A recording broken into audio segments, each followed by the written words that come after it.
outside. But no, we're not going out I because know the government shutdown's over. We can head outside. We're free to go. this is true. Actually, Pete, hopefully things will start to get back to normal. SNAP benefits are going to be kicking in. Air travel is getting back to normal, all that good stuff. Yeah, it'd be nice to have normal temperatures. We've been well below average. This is now, I believe, the 5th consecutive day where even when you take the high and low and average them together, we'll have more information on that in the next weather block, but we've actually been way below average for high temperatures too. And we've had lake effect rain, graupel, and snow showers. Let's see what's next, because I think we're going to have more of that for the overnight.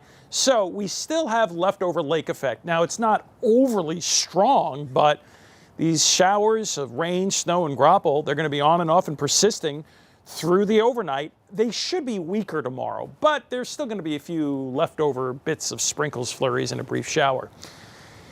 Well, the weekend, obviously, very important. It still looks like it should be dry from sunrise to sunset on Saturday, but right as we're getting to sunset, rain is already knocking on the doorstep here of the Finger Lake. So I think the wettest weather that we have this weekend, roughly from sunset to midnight. So for planning purposes, Saturday night, you'll need the umbrella. Interestingly enough, that's also the time period, especially towards midnight, where we're at our warmest.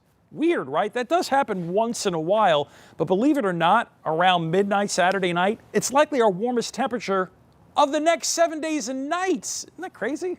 Well, that obviously means that daytime temperatures are going to be chilly, and we're still struggling, at least through early next week.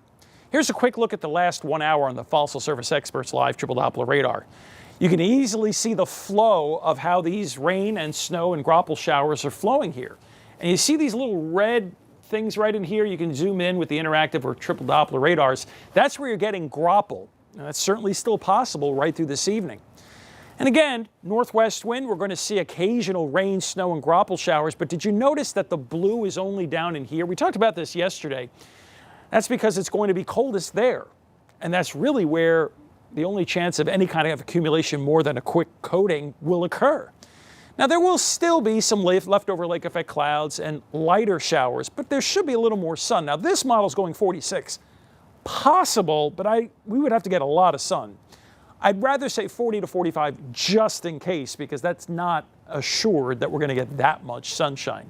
Anyway, new snowfall from right now through Friday, and most of this really is tonight.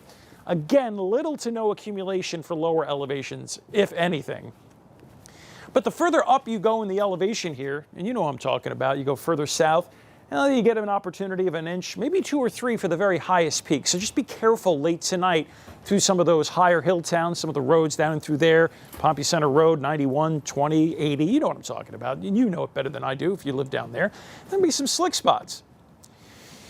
We've already talked about tomorrow. How about Saturday? Dry during the day. We'll try to give you as much filtered or dim sun before clouds thicken.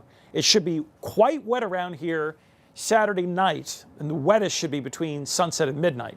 Sunday is blustery. See how high we get? 53 Saturday night, but by the time we get to Sunday, it's already in the lower 40s. We'll have to keep an eye on some new lake effect snow Sunday night into Monday, and you can see we're consistently cold through the period other than Saturday night. Stanley Law Skywatch showing you downtown Syracuse with a backup there. 690 driving eastbound, back inside.